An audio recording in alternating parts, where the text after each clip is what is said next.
Assalamualaikum warahmatullahi wabarakatuh. Alhamdulillahi wahdah. Wassalatu wassalamu ala man la nabiyya ba'dah, amma ba'd. Kaum muslimin rahimani wa rahimakumullah. Kita kembali melanjutkan pelajaran kita berkaitan dengan disiplin ilmu akidah yang kita merujuk kepada kitab Khud Aqidatak minal Kitabi was Sunnah as-Sahih, yang kita telah sampai kepada bab mahiyal ibadah. Apa itu ibadah? Beliau memberikan pertanyaan, apa itu ibadah? Dan beliau menjelaskan, al-ibadatu ismun jami'un lima yuhibbuhu Allahu minal aqwali wal af'al. Ibadah itu adalah setiap nama yang mendatangkan kecintaan Allah Subhanahu wa taala, baik itu berupa ucapan ataupun perbuatan. Kad-du'a'i was-salati wadz-dzabhi wa ghairiha. Ucapan ataupun perbuatan itu berupa misalnya doa, salat, sembelihan dan lain sebagainya. Beliau menjelaskan bahwasanya setiap beliau memberikan jawaban akan disertakan bersama dalil. Maka di sini beliau membawakan satu dalil dalam surat Al-An'am ayat 162. Allah Subhanahu wa taala berfirman, "Qul inna salati wa nusuki wa mahyaya wa mamati lillahi rabbil alamin." Katakanlah, sesungguhnya salatku, nusukku yaitu sembelihanku, dan hidup serta matiku hanya untuk Allah Rabbul Alamin. Dan di sini beliau menjelaskan an-nusuki adz-dzabhi lil hayawanat. Dan Nabi sallallahu alaihi wasallam bersabda, qala sallallahu alaihi wasallam, "Wa ma taqarraba ilayya 'abdi bi syai'in ahabbu ilayya mimma aftaradtuhu alaihi." Tidaklah ada satu ibadah yang dilakukan oleh seorang hamba yang mendekatkan kepadaku dan yang lebih aku cintai kecuali apa yang aku wajibkan kepadanya. Hadis qudsi riwayat Bukhari. Jika kita melihat definisi ibadah yang dibawakan oleh penulis, maka beliau merujuk ke penjelasan Syekhul Islam Ibnu Taimiyah. Beliau merujuk kepada penjelasan Syekhul Islam Ibnu Taimiyah berkaitan dengan makna ibadah. Bahwasanya ibadah adalah ismun jami'un lima yuhibbullahu minal aqwali wal af'al. Dan perlu kita ketahui, wahai kaum muslimin, kaum muslimat rahimani wa rahimakumullah, ibadah itu secara bahasa memiliki arti al-khudu' wat tadallul, yaitu merendahkan diri. Mana ibadah secara bahasa artinya al-khudu' wat tadallul, merendahkan diri di hadapan Allah Subhanahu wa taala. Secara istilah, makna ibadah itu ditinjau dari dua hal. Sedikit kita jelaskan, ibadah secara istilah ditinjau dari dua hal. Yang pertama, ibadah ditinjau dari sisi perbuatannya. Yang kedua, ibadah tersebut ditinjau dari sisi tujuannya. Kita jelaskan satu persatu beberapa menit ke depan insyaallah. Yang pertama berkaitan dengan ibadah yang ditinjau dari sisi perbuatannya atau dari sisi kegiatannya. Ini misalnya seperti zakat, salat, haji, dan lain sebagainya. Sebelum itu, kaum muslimin, kaum muslimat rahimani wa rahimakumullah, perlu kita ketahui bersama dan telah kita ketahui bahwasanya hukum Islam itu ada 5. Ada wajib, ada sunnah, ada mubah, ada makruh, dan ada haram. Di antara 5 hukum ini, yang menjadikan potensi ibadah itu hanya ada 4. Yang pertama adalah melaksanakan yang wajib, melaksanakan yang haram. Pertama melaksanakan yang wajib, kedua melaksanakan yang sunnah, kemudian meninggalkan yang makruh dan meninggalkan yang haram.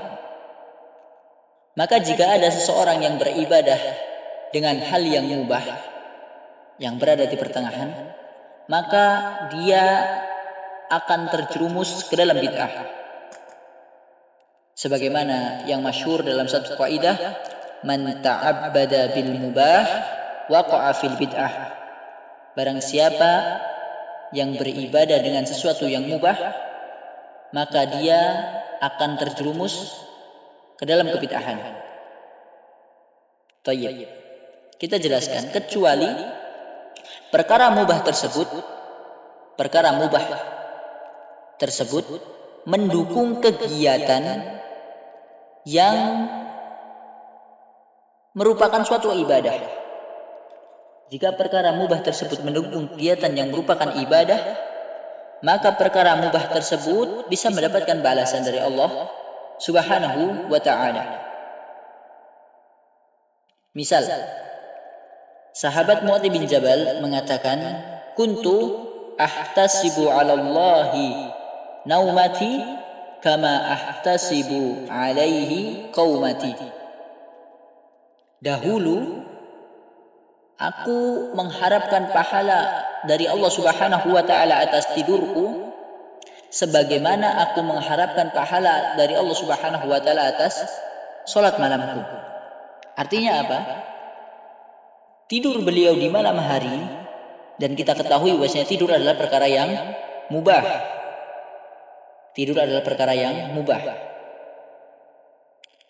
Tidur beliau di malam hari itu beliau gunakan dengan tujuan agar bisa bangun untuk melaksanakan ibadah. Maka perbuatan mubah ini, tidur ini, memiliki tujuan untuk menyokong atau membantu ibadah yang lain. Tadi kita sebutkan bahwasanya kemungkinan dari 5 hukum Islam yang menjadi ibadah adalah melaksanakan yang wajib, melaksanakan yang sunnah, meninggalkan yang makruh, dan meninggalkan yang haram. Maka tidak bisa seseorang itu beribadah dengan hanya hal yang mubah saja. Maka hal yang mubah ini jika ingin menjadikan suatu ibadah harus mendukung ibadah yang lain.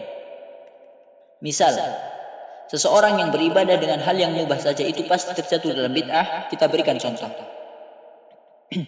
Misal ada orang yang menggunakan peci atau menggunakan sorban. Menggunakan peci ataupun sorban itu hal yang mubah. Dan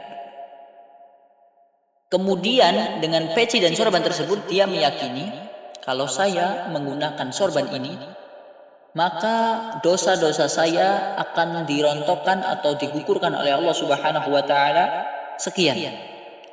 Misalnya 1 menit, dosa saya akan berguguran 100. Kalau 2 menit berarti 200. Menggunakan sorban itu merupakan hal yang mubah. Tidak bisa seseorang itu beribadah dengan hanya sekedar menggunakan sorban saja.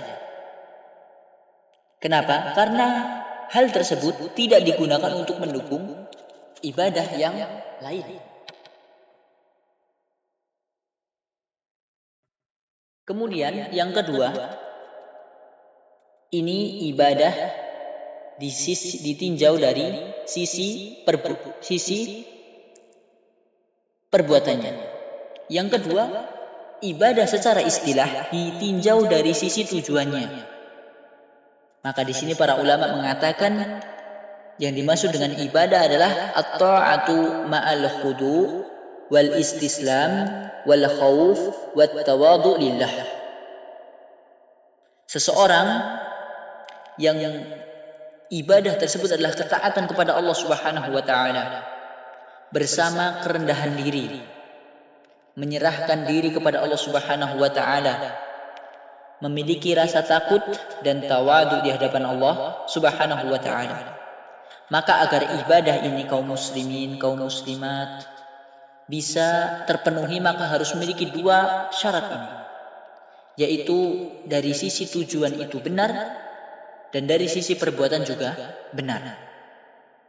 Ada seseorang yang beribadah dalam sisi perbuatannya itu benar, misalnya zakat atau sholat, benar itu ibadah, tapi sisi tujuannya salah. Apa salahnya? Dia mungkin riya, dia mungkin sum'ah, dia mungkin ujub dan lain sebagainya. Maka ini tidak bisa disebut ibadah. Kenapa? Karena tidak ada rasa pengagungan, tidak ada merendahkan diri di hadapan Allah Subhanahu wa ta'ala. Kemudian ada orang yang beribadah mungkin dari sisi perbuatannya dia salah, dari sisi perbuatannya dia salah, tapi dari sisi tujuannya dia benar. Contohnya seperti orang-orang sufi.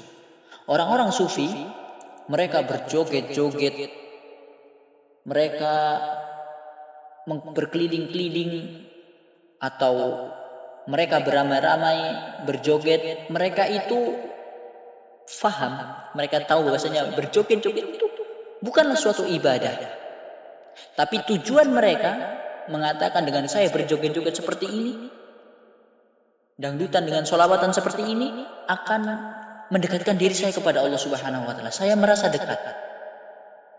Dan ini tidak bisa disebut dengan ibadah. Kenapa?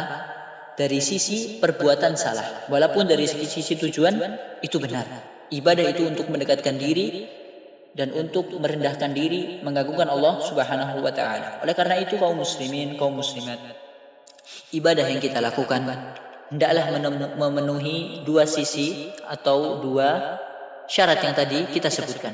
Yang pertama, ibadah itu harus benar dari sisi perbuatan, yaitu sesuai dengan apa yang dicontohkan oleh Nabi Shallallahu Alaihi Wasallam, dan ibadah tersebut harus benar dari sisi tujuan, yaitu ibadah hanya untuk Allah Subhanahu wa taala. Wallahu taala alam bissawab.